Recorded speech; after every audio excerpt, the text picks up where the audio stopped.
Good afternoon, everybody. My name is Charlie Nicklin. I'm the Chief Executive of IAgrE, and I'd like to thank you for joining our October lunchtime lecture today. Today, I'd like to welcome John Baines, who is a technical consultant in the dairy industry. John is a member of IAgrE and began his career with MAFF ADAS before spending 20 years with Fullwood and Fusion Electronics as the technical director, developing automation in milking systems. Following that, he set up his own consultancy, JRB Dairy Consulting Limited, where he provides specialist consultancy to the dairy industry, including the Milking Equipment Association and farmers. Today, John is going to take us through some of the latest technology being used in the dairy industry and future innovations that are in development. So just before John starts, Sarah will have muted you all. So if you'd like to ask questions, then please use the chat function at the bottom of the screen, and then at the end of the presentation, we'll unmute you so you can ask in person. So over to you, John. Thank you very much, Charlie. And first of all, thank you for that very kind introduction. I'll leap very quickly. I'd put an introduction slide in my presentation, and hang on, we can go on to the next slide. The only thing that I'd like to just add to that, a couple of things really, is that I was invited a couple of years ago to become a trustee of the Douglas Bumford Trust as well. And through that combination of that and the work that I do with the Milking Equipment Association, it prompted me to apply to the Institution of Agricultural Engineers with regards to membership, and I was very pleased earlier this year to be accepted. So again, thank you very much for the invitation to speak today. There's a couple of little quotations I'd like to start with. One's from the music composer Schumann: "No end to learning," and that's been one of my driving principles through my life. I firmly believe that the day we all stop learning is the day they screw the lid down. And then one of my own little homilies is, "The questions are more important than the answers." Now, the background to that for me was realizing many years ago that my brain's not big enough to know all the answers to all the things I'm likely to come across. But then I realized there's no point even trying to remember all of those answers, because the next biggest danger is having the right answer to the wrong question. And it's far better to try to understand first, and very often if you ask the right questions, the answers will become apparent. We tend to think, just to set the scene a little bit today, I'm going to talk a bit about the dairy industry worldwide, about where we sit in it. And I want to do that really just to paint the picture of why are we interested in high tech in dairy farming. And I think the image that springs to mind for many of us is of cows and calves and so on. But just pause for thought a moment and think that milk comes in all sorts of shapes and forms. And there's nothing new, particularly in this era of, where we're faced with the animal rights people thinking in terms of exploitation of animals. There's evidence that we can see in Egyptian hieroglyphs of the Egyptian civilizations milking cows 5,000 years ago. And if we look even modern day to the Maasai tribe in East Africa, we can see them farming cows in the way that they probably were doing 10,000 years ago, and so on. And also, if we look at, even this picture is modern day Middle East, but the way that these people are milking camels is very similar to what would have been done over many, many, many generations, and so on. And I'm often prompted to think, why cows? And these couple of fairly humorous slides, I think, probably tell us a little bit about how easy the dairy cow is to domesticate. And above all, she can be quite dangerous and quite aggressive, but at the same time, she can become very easily accustomed to working with us. And I think it's probably a combination of that and the sheer amount of milk that a cow is capable of. Now, at this stage, if any of this is teaching granny to suck eggs or granddad to suck eggs, please accept my apology, because I'm very aware that within the audience there's some people with a great career in agricultural engineering as well. And I think, though, just to step back a little bit, for many people not associated with our industry, they don't really know how milk's produced. Some of them may think that it's produced by somebody actually physically in contact with the cow. And this is probably not dissimilar to the kind of milking that I grew up with. But in a way, I think we've come a long way from that. And what I like to think here again is, why is milk important to us? And I don't need to go through the contents of that slide to really illustrate that it's absolute staple diet for many human civilizations and populations and so on. It's something that we feed to our children and we put in our bodies, so it's absolutely fundamental to our own lives and well-being. So I think that sets a bit of a backdrop. Where are we in UK terms? We're currently the 11th largest milk producer in the world. Milk represents about 16.9% of agricultural output in most recent figures, 2018. And we're in an industry of about £4.5 billion per year. Dairy cow numbers have declined to about 1.8, 1.9 million. But we're currently producing about 15 billion litres of milk per year, and that's the highest amount since 1990, in 30 years. We have an overall trade surplus in 19, but we're still negative in terms of butter and cheese. Now, again, we think of cows, but let's again pause for a moment and look at that slide, because that tells us a little bit about some of the other important dairy animals. Buffalo milk accounts for about 14% of world milk production. And I know that that's a figure that often surprises many people. Quite a proportion of that's in the Indian subcontinent, but there's a significant amount is in the industrialized countries, and think particularly of mozzarella cheese, Italy, Romania, so some of Southern Europe, particularly farmed buffaloes. And also relatively small numbers, but sheep and goat milking. And you'll see, I think, a little bit when we get further along into the high-tech bit, particularly with the goat milking, there is as much of a ready market there for high-tech as there is in cow milking. I want to just show you a little graphic about how that's changed. And I'm going to try and talk over this for a couple of minutes, but I think this is showing the top milk producing countries and how that chart's changed since 1960.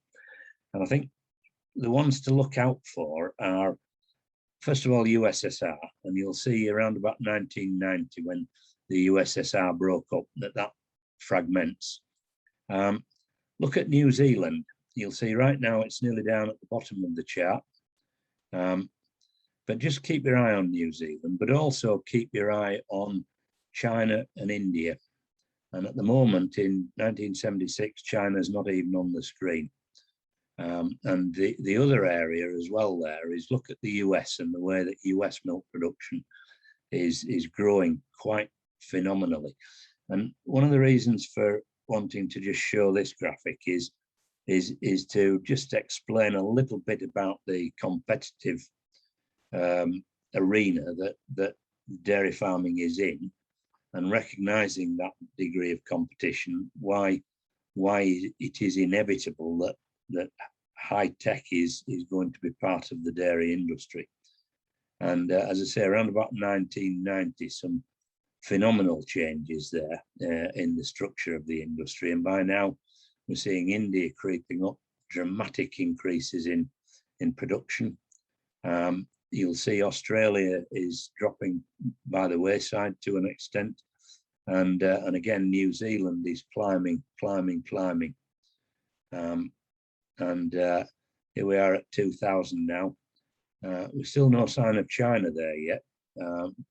It's there creeping up as we come through the last 20 years, and again you'll see some quite phenomenal increases in the amount of milk production going on in China.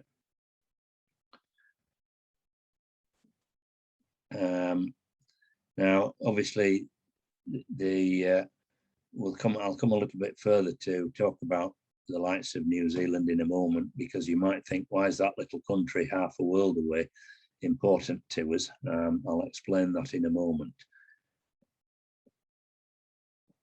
But here we are, nearly up to modern times, and you'll see where we're at. India is way ahead of everybody else at the moment, and with the US a very close second. And again, looking at production trends worldwide, in the last 30 years, 40 years, it's increased by about 50%. But in particular in Asia, there's been a huge expansion, almost 250% increase from 1986 to 2016.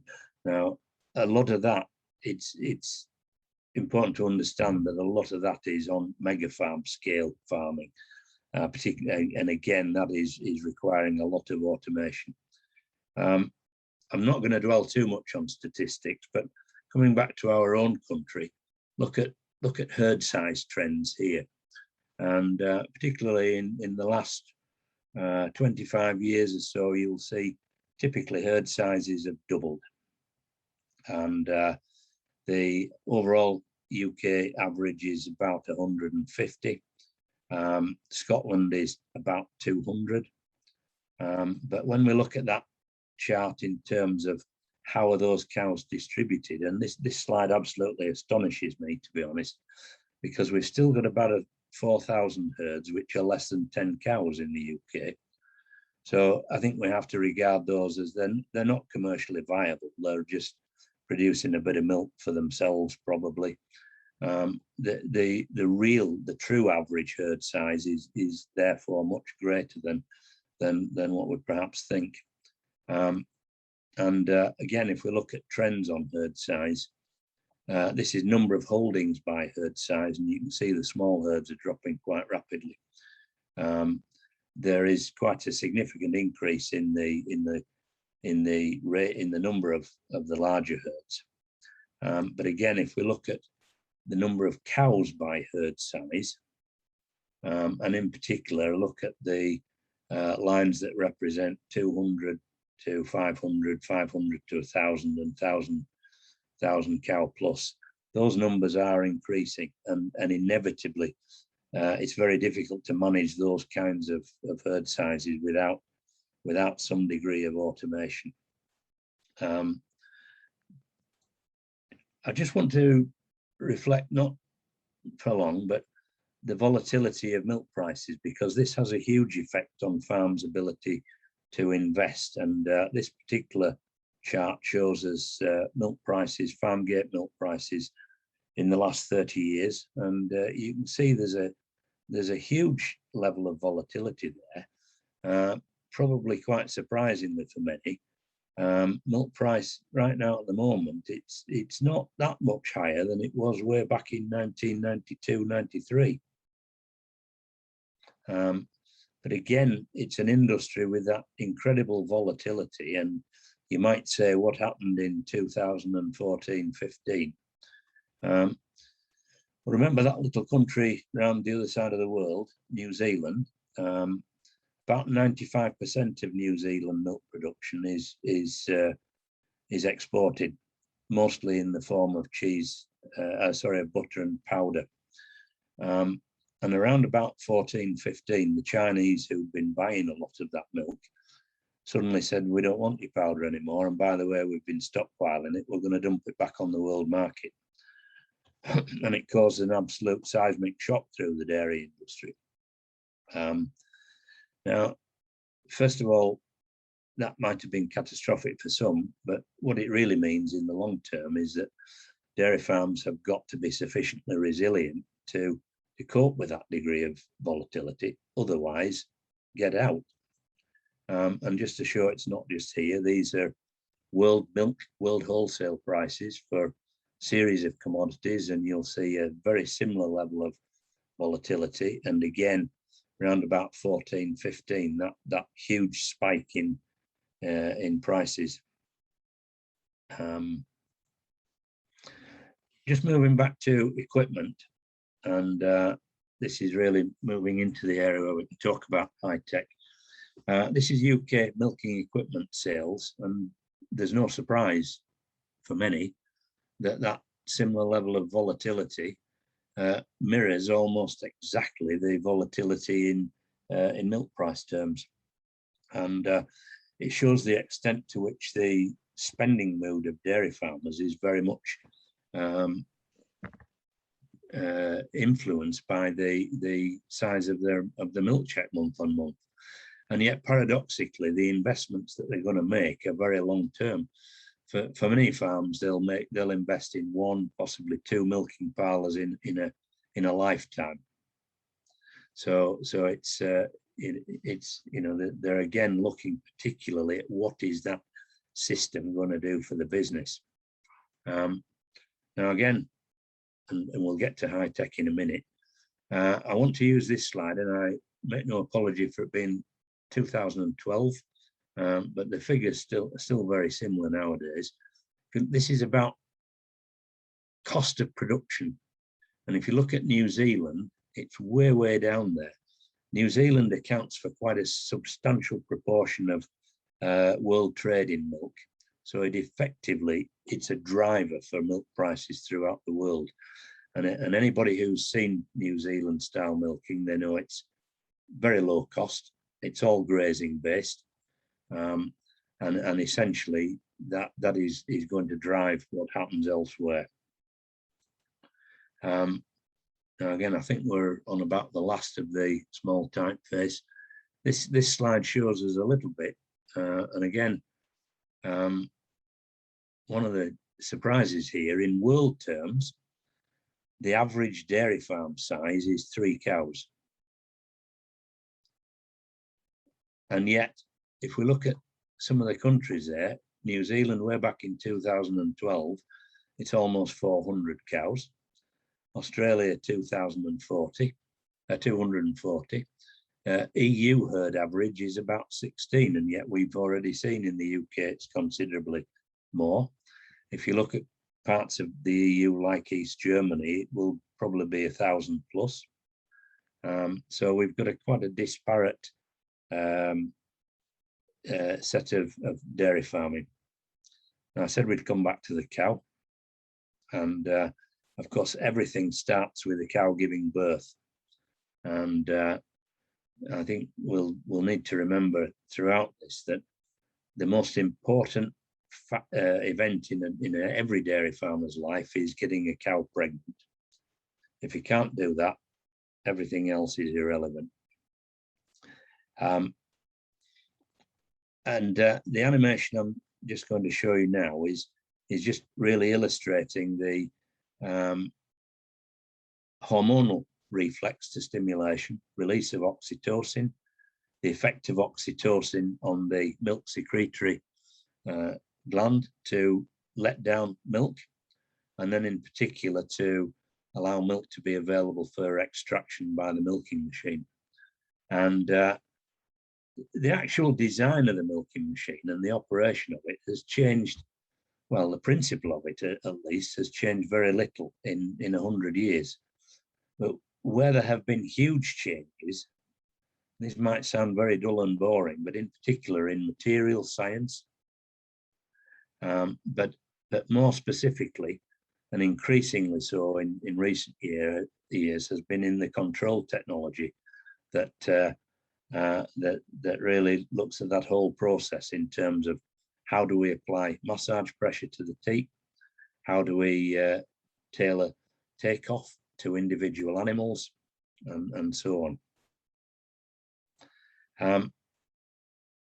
Now, I just want to spare a moment of thought, and again, a bit of a graphic here.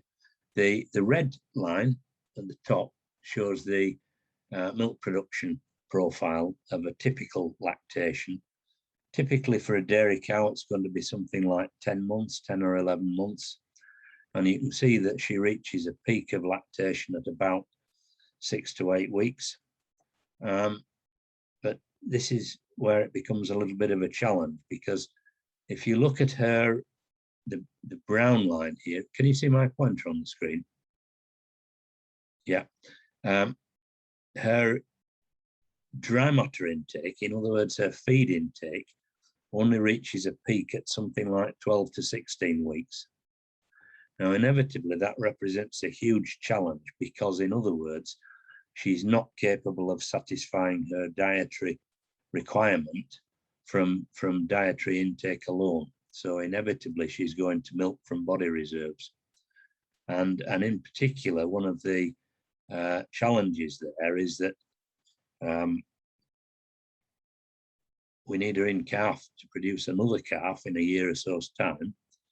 And if that degree of body weight loss is too great, she's not going to be capable of becoming pregnant until she turns the corner. And the key risk factors really that we come back to with all of these herds is, and you'll see in a moment, the reasons why cows leave dairy herds: failure to breed, lameness, mastitis. And that in a way really sets the tone for where do we need help from high tech. Now, I just want to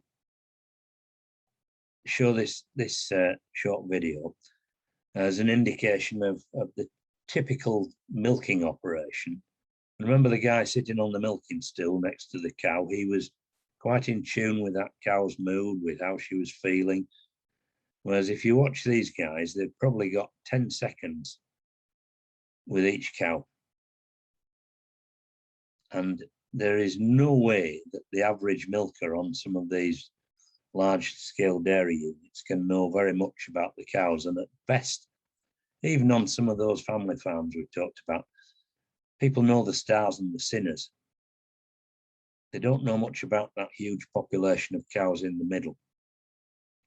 And yet increasingly so, we rely on data. And I'm sure we've all heard the expression, drowning in data but starved of information. So again, one of the huge areas has been the translation of data about the cow. And again, you'll see from some of the high tech, we collect huge amounts of information, but to actually tell us which cows do we need to do something about. And now again, I'm going to digress ever so slightly and say, because it's not quite as simple as that. There's not just one system. And if you look at the King's Hay slide here, you'll see that we've got, they identify at least 5 different systems in conventionally managed herds: spring calving, block calving herds, but with a grazing focus, block calving with a housing focus, all year round calving, grazing focus, and all year round calving with housing focus. And all of those have got quite different management requirements. And that's before we even think about the organic producers. And I think it tends to be hugely overlooked, but the housing area for cows, for me, this is where it all starts. And we think, well, that's just a cow house. There's a lot of high tech in there, though, for me, because in particular, what we're doing, and I think the use of the word housing is a misnomer, really. What we're creating nowadays is an outdoor environment under a roof.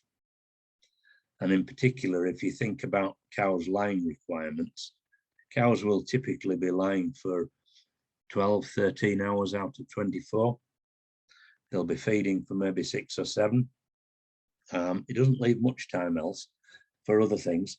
But a cow's biggest problem is being able to lose sufficient heat, and also to be able to breathe sufficient clean air.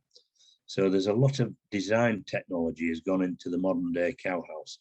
But in particular, as you can see, cows are not fussy where they lift the tail. they're animals that are kept clean only by the activities of people.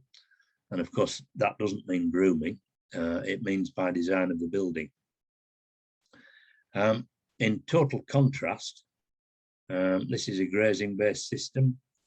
And for any of you who think, well, that's New Zealand, this is about 5 miles down the road from where I live. There's a 2,000 cow herd on a completely outside system. And again, maybe not high tech so much here. The big investment is in cow tracks, cow traffic control there. But again, the same need for data to understand whether those cows are, which ones need attention particularly. These cows are probably walking anywhere between 2 and 6 miles a day. If you think in terms of that requirement for about 12, 13 hours lying down time, 7 or 8 hours grazing time, there's not much time for much else in there. And in particular, it's important that those cows hit the target for being in calf on time. I did mention earlier on reasons for cow leaving herds, and there's a little bit more of a breakdown here, but mastitis, lameness, and failure to breed. I tend not to like the word infertility because that implies it's the cow's fault, and all too often it's management. And first of all, by that, the typical sign of a cow being ready to breed, and her estrus cycle is about 3 weeks, is that she'll first of all show willingness to mount other cows, and then as she really hits the real point of being ready to breed, she will stand and be mounted by other cows.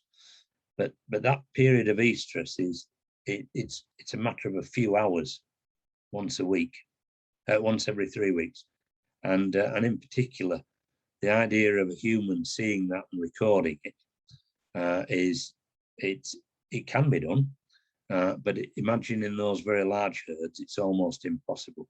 And then add to that the fact that in the winter months, the actual period of estrus becomes much less. So that is, and I think one thing that I find often surprises people is that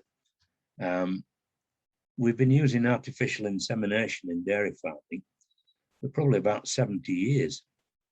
People in the human context think of this as being relatively modern science. For dairy farming, it's not, but understanding how that breeding cycle works, and in particular being able to register that point of breeding is absolutely vital to the success of a dairy business. Now, of course, milking systems come in all sorts of shapes and sizes, and I'm not going to try and bore you with any of the detail about the pros and cons of those, but suffice to say that the need to identify a cow, to establish whether or not she's eligible to be milked, to relay messages to the milker of any special attentions. For example, has she been treated with antibiotic, or is she deviating on milk yield, or the ability to pull cows out for individual attention. That applies to all systems. And in particular, as you'll see, there are a number of automatic systems there, a lot more technology as well. I just want to say a couple of words about, is there a best fit for type of milking system in particular? And there isn't really. There are systems to suit all herd sizes, and you'll see at the bottom of the chart the automatic milking systems we tended to think of being really applicable to the family farm, but increasingly so nowadays. They're being deployed on even some of the very large herds. There's a tendency to think that rotary abreasts are the solution for the large farm, but equally the parallel systems, they're probably some of the very largest scale systems used within the world. For example, in Middle East, Al Marai in Saudi Arabia, it's quite typical for them to be using double 75 parallel parlours. That's also quite a typical style of parlour used in Russia, some of the former Soviet states as well, milking in excess of 500 cows per hour through some of those systems. I always put that slide of a tank in as well, because it's very easy to forget that cooling of milk is absolutely fundamental. And you think, well, what's bright and what's high tech about that? Again, it's more about the cooling technology and the control technology. Tremendous amount of investment goes into that to optimize cooling, because you can imagine with some of these very large herds that milk fill rates can be quite quick. In contrast, some of the automatic milking systems, milk delivery rates are much slower. And we need to avoid freezing of milk particularly, as that would damage the product. And then from a pure engineering point of view, that's an 80-point rotary parlour. That's going to be milking between 400 and 500 cows per hour. But think about some of the safety challenges with some of these parlours in particular. We've talked a little bit about the milking challenges, but these are dangerous machines. And in particular, machinery directive compliance is quite challenging with some of the machines of this nature. And one of the great challenges particularly, and I know this from my own experience, has been training of people to use these in a safe manner. Get it right, and nobody's interested in safety. But it's a bit like the quote I heard relatively recently was from Stelios, the founder of EasyJet, was, if you think health and safety is expensive, try having an accident. I think, again, there's a huge amount of technology goes into these systems in terms of control technology. It's quite typical for there to be a lot of IT coming in to provide information at the milking point. And one of the great challenges here is that the instant the cow has gone out of the operator's view, and you can imagine on a parlour of this size, it's probably 30 seconds, maybe no more than that, is all the time that he's got the cow in his or her field of vision. There has to be a system in place for monitoring that milking process. Now, typically, and I'm going to skip over this a little bit, but some of the sort of areas where there are, and forgive the reference to Fullwood, it's by no means an endorsement, it's where I spent 20 years of my life. It's quite typically, cows can be weighed, milk yield can be recorded, but increasingly nowadays milk composition can be analysed inline, online. We can control concentrate feed delivery. We can measure cow steps, that's pretty well established, but I'll come back to that in a second. But increasingly so is that level of connectivity, the ability to communicate information, and in particular, as I mentioned earlier, to distill data and provide alerts to farm operators as to which cows need attention.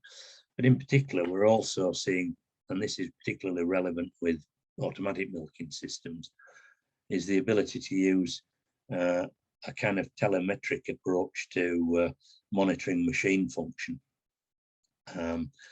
And not just with robots, but particularly with some of those very large milking scale operations, it's true 24/7 operation. And for many of you involved with the arable sector, you know how important it is if a combine breaks down in the middle of harvest. Well, every day's harvest on a dairy farm, and in particular downtime is a catastrophe, really.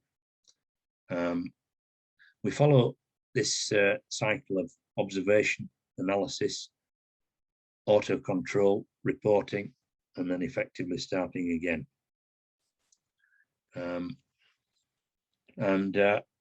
I've mentioned a few times automatic milking systems, and I know that quite a number of members of IAgrE have had some involvement with these over the years, and yet at the same time, for many people, there's still a kind of an immediate reaction. Well, it's a bit novel, it's a bit new. But I'd just like to show you the next slide. And this slide is new milking systems over the last 7 years. And these are Milking Equipment Association statistics. And this is complete systems. So it's either a parlour or not just one robot, but however many robots going on a farm. And you can see that for the last 7 years, for most of those 7 years, there have been more new completely automated systems installed than there have been conventional parlours. And again, if you look at the numbers of those, we're talking about 2019 was 180 new robot systems compared to about just fewer than 120 new parlours. So this is not novel or new technology. This is well established, it's well bedded in. Probably the great debate going on at the moment currently within the industry is one of cost of ownership, cost of service of those machines. Whilst I'm talking about robots, and again, for me, one of the often unseen areas of high tech, illustrated by this little graphic from one of the robot manufacturers. And there's been a huge import of technology from other industries here, in particular the servo motors used for driving the systems, the ability to use position encoding, and you'll see the expression absolute encoding on there. So at any point in the movement of that system, the control system knows exactly where it is. The ability to use force sensing, because traditionally there was an objection about many of the electric drive systems in that they were unfeeling, and possibly, you know, something had to break, and that was either the cow or the structure. Whereas the use of modern day force sensing allows the system under certain conditions to push up against the cow, or if she kicks or jumps on it, to back off, and in particular to be able to control that in a closed loop way is extremely useful. Now, above all, and I'm probably going to use this expression now for the first time, but it allows us to start to think in terms of energy conservation, because traditionally many automated systems worked with compressed air, and yet think about, you know, the debate that the rail industry had over steam engines versus locomotives. Well, to a degree, you can have the same with compressed air systems. You've got to have a compressor working all the time in the background. Leaks, you know, those hisses that we often hear in workshops and our ears just tune them out. That's pound notes going up in the air. It's wasteful.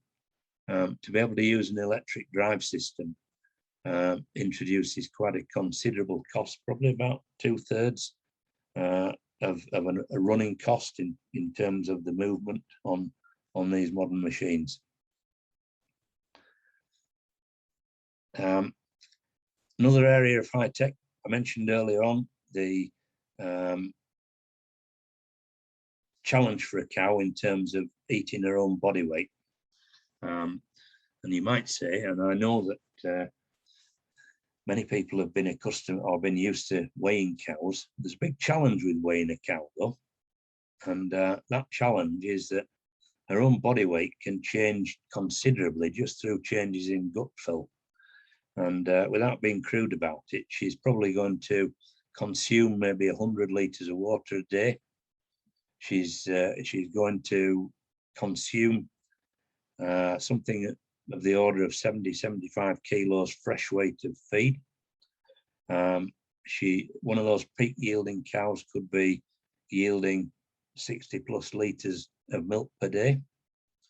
And of course, there's something else coming out of the other end in liquid and solid form.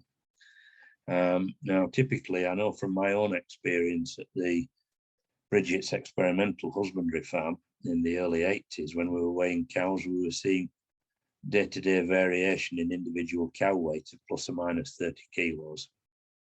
So weighing's not terribly accurate. What is possible and what is being used now is to use 3D image analysis to actually look at the body condition of the cow. Now, many farmers will do that subjectively by eye, but of course, writing it down is the big challenge. Whereas 3D image processing provides the ability to do that now on an ongoing basis for every single cow in an exit race. And then if we look a little bit about what other areas of technology are available, well, the significance of the green colouring to these balloons is that the areas here are already currently available on commercially available milking systems. Now, we mentioned about the need to identify the patterns of behaviour associated with estrus. We can go far beyond that with a lot of the modern movement detectors. And typically we need to pay a little bit of lip service to the gaming industry here, because some of this has become affordable to our industry just through sheer volume of 3D accelerometry made available through the game consoles, that type of thing. But use of accelerometers allows us to correlate movement with particular types of activity. So, for example, all of that associated with onset of estrus, with estrus, it's possible to identify to a pinpoint when a cow is likely to be ready to breed. It's also possible to make a measurement of whether a cow is eating, whether she's ruminating, and those are absolutely vital indicators of whether a cow's digestive system is working as it should be. And then above all, as to the amount of time she's lying versus standing. And in fact, for many dairy farmers and many robot farmers, the very first sign that a cow is not well is she doesn't attend the robot. But even then, before that, and we've certainly seen through experimentation programs that cows, before her milk yield is depressed, she's likely to be lying down for longer, in some instances standing up, but above all, her behavior will change, and in particular rumination behavior. So there's a tremendous amount of information available there about the cow. We've measured milk yield for a long number of years electronically. Again, it surprises many people to know that automatic milk yield recording, well, it's certainly over 40 years that I've been aware of that being done. But we can now do a lot more. We can measure fat, protein, lactose online, online, and blood content. And you might say, well, why is that so important? We've done that with monthly laboratory sampling. Well, that's interesting from the point of view of overall management, but on a day-to-day level, it's meaningless. By using fat to protein ratio on a day-to-day basis, it enables us to look at whether a cow effectively, how effective is her nutrition. If a fat to protein ratio is too high, it gives us a very clear indication that she's burning too much body fat, that she's likely to be in a state of ketosis. In other words, she's producing too many ketone bodies. That's going to depress her appetite further. It's going to affect her mood. and in other words, she'll enter a downward spiral. If a fat to protein ratio is too low, it's an indication that that she's likely to be suffering from acidosis. And again, put that together with rumination behavior, it tells us that the cow, that we're overloading her with concentrates, that her fiber intake is not sufficient. Blood, interesting in a way, because automated systems are capable of identifying blood presence in milk to a much more precise level than the human eye. And all of these systems are effectively calibrated to alarm at the point where a human eye would see it. But essentially, that is that came about through the requirements of milk hygiene legislation, to be able to mirror what a human can see in terms of detecting abnormality.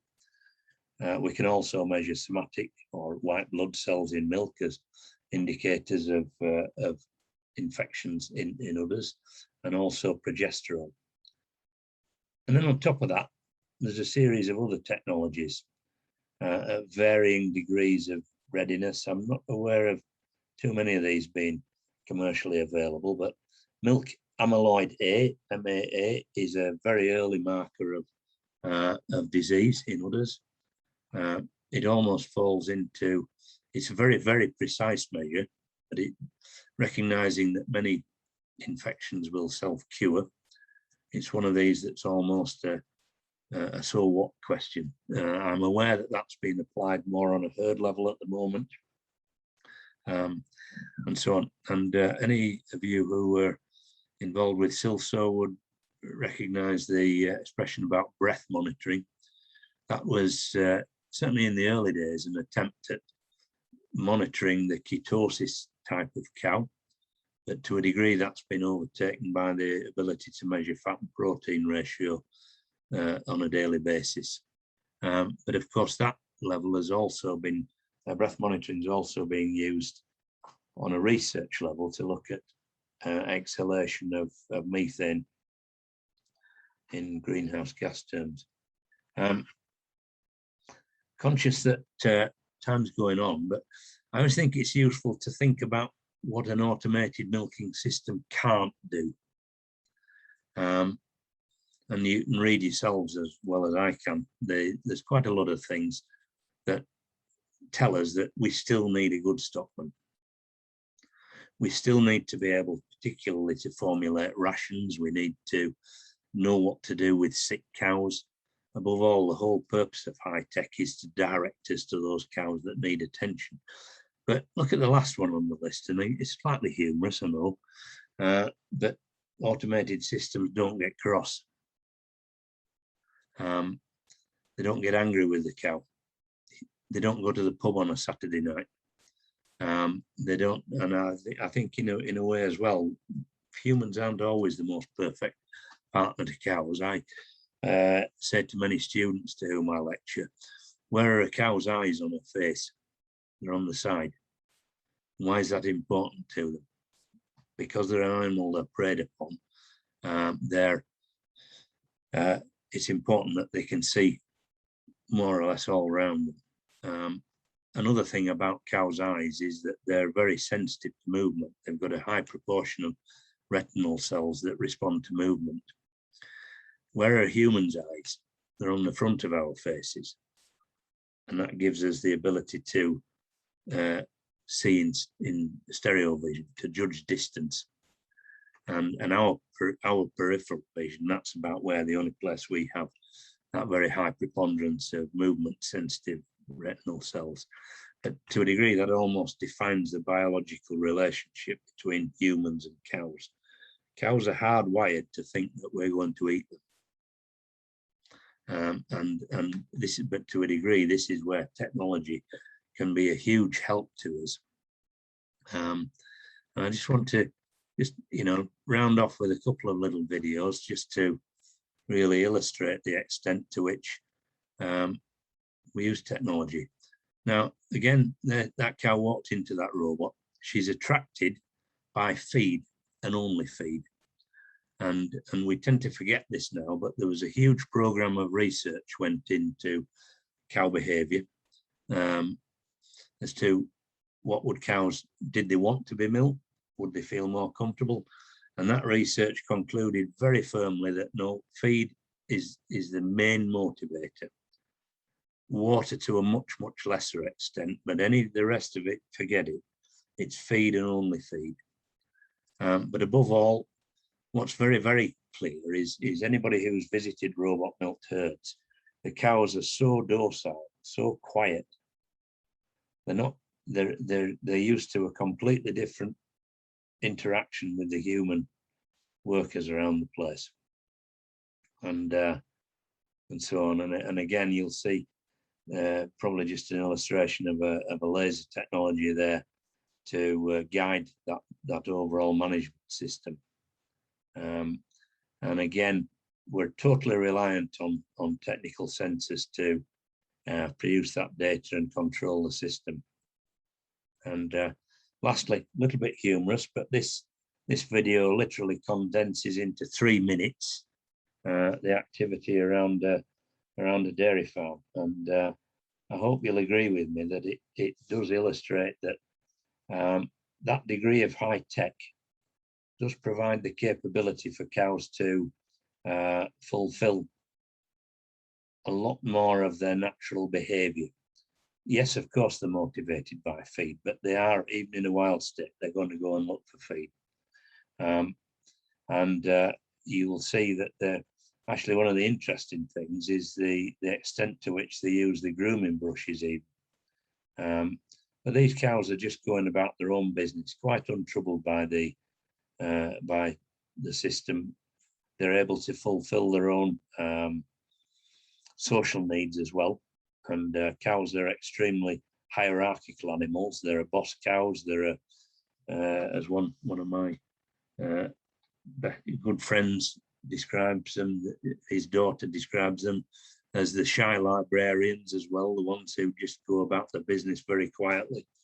But again, that system would be impossible without some degree of high tech.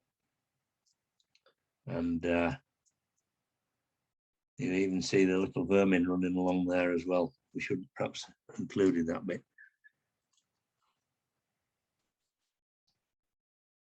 And it is, we often, I think, you know, as engineers, it's, I suppose for me, one of the drivers for my career has been this incredibly interesting balance between biology, physiology, animal behavior, engineering, biochemistry, microbiology, and all of these sciences. And as much as I am not an engineer by absolute training, I've worked within the environment and with engineers for a considerable part of my career to realize that what the really fascinating bit is bringing all of those disciplines together. And this is not to devalue the human element, but here the man is cleaning down, and then there we are back to the yard full of cows. And I think for the moment, that brings me back to saying thank you for listening. And as we said right at the very outset, please, any questions? Brilliant, thanks for that. Really good, really good. There's no questions in waiting at the moment. If anybody's got a question, then please shout up. The bits that I was quite surprised at the numbers really on parlours, because I suppose you've got quite a few people going out of dairy farming, and then the ones that are sort of staying in it, I guess, are choosing to, you know, get bigger and expand. But I was really surprised that there's more automated systems going in than manual, really. That's quite surprising figures. I would say it's been a surprise to a lot of people, to be honest, is that. Now, I hesitate to raise this in the current environment, but labour is a huge issue on dairy farms, and particularly it's, you know, the effects of Brexit and COVID have just really completely exacerbated that difficulty, because particularly on the larger farms, there's been quite a large number of non-British people working there.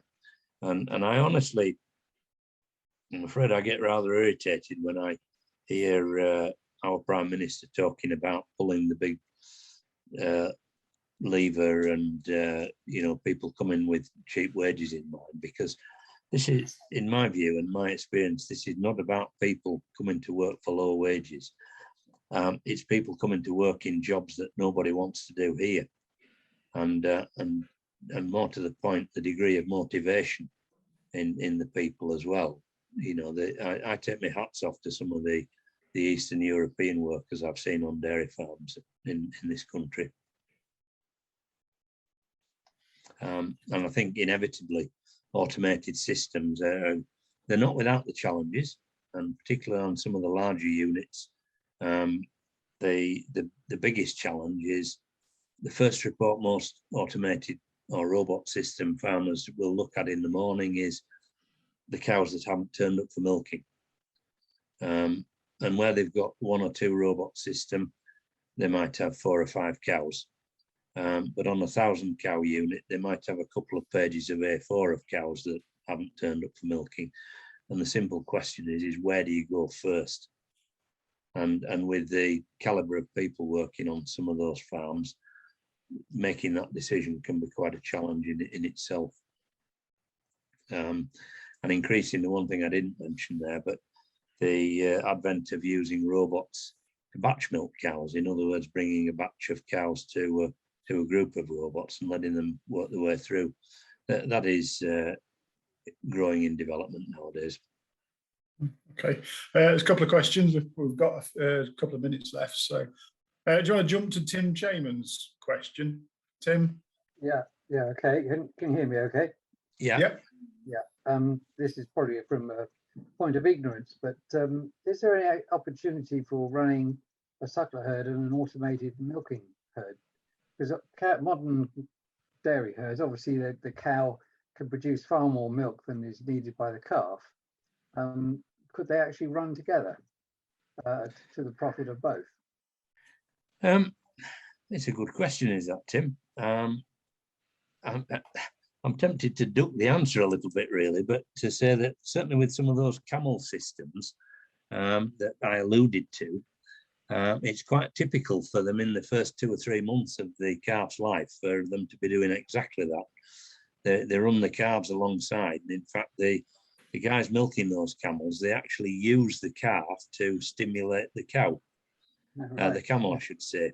Now, one of the particular reasons for that is that the amount of time required to stimulate letdown in a camel can be 2 or 3 times as long as it is in a cow.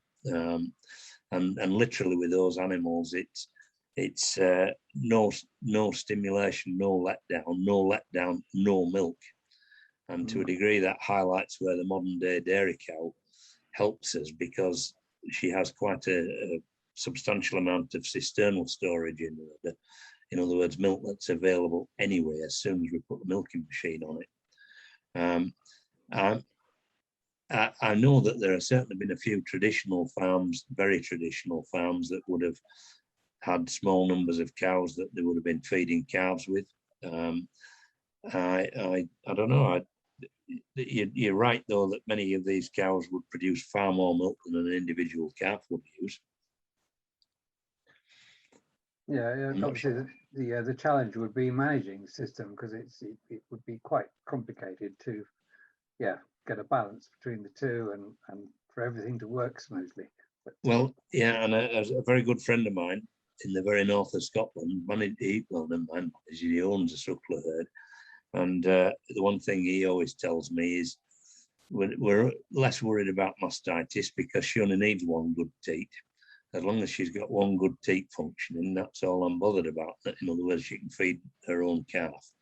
But joking apart, and it's glib to say it, but a calf can do far more damage to a teat than a milking machine often does as well. And particularly in terms of skin condition, presence of lesions. Remember that calves are born with teeth in the bottom jaw. And it's not unusual to see some quite hefty scratches on cows' teeth from overzealous suckling. Yeah, thank you. I don't think Wynn's come back, so I mean I can ask his question. What's the progress on robotics in rotary parlours for grass-based systems? And then we probably need to draw it to a close after that because we're just about to. There's significant progress there, Charlie and Wynn. I hope you're still able to listen to us. I certainly saw systems. I've physically been and seen systems attaching teacups to cows on a rotary in New Zealand, probably 8-9 years ago, and the company that had particularly developed that were coming from the automation field in abattoirs. Now, it might sound a bit paradoxical, but they were associated with New Zealand farmers, and the story went that a guy had he'd initially come in there with a lamb carcass, thrown it on the company's boardroom table and boned it out, and then said, I want you to build a robot to do that in the abattoir. And then subsequently somebody said, well, if you can bone a carcass out, you can attach cups. But ultimately they were achieving about 15-16 second attachment times. The average New Zealand dairy farmer was a bit disappointed in that. They thought that wasn't quick enough. The true challenge though was integration with the control of a rotary parlour, and more to the point, what to do about the exceptions, like the kickoffs, like the three-teated cows and so on. There's another group been active in the southwestern part of the USA.